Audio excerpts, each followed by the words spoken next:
For today's video guys, papakita ko kung paano ko nilink yung free Maya card ko sa Maya account ko. I decided na i-link at i-activate na to dahil sa nakikita ko, magiging useful na ito sa akin. Free ko lang nakuha ito 10 months ago. Buti na lang nakapag-request ako that time kasi ngayon may bayad na ang pag-request nito. Punta lang tayo sa Maya account natin, then log in. Ayan, punta tayo dun sa may cards.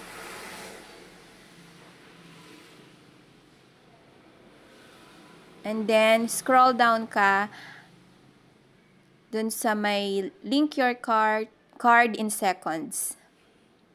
Ayan, fill upan lang natin yung details. And then, set na ng 6-digit card PIN.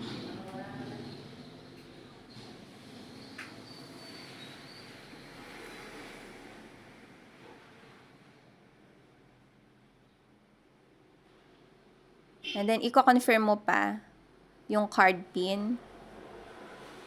And then, your card is good to go.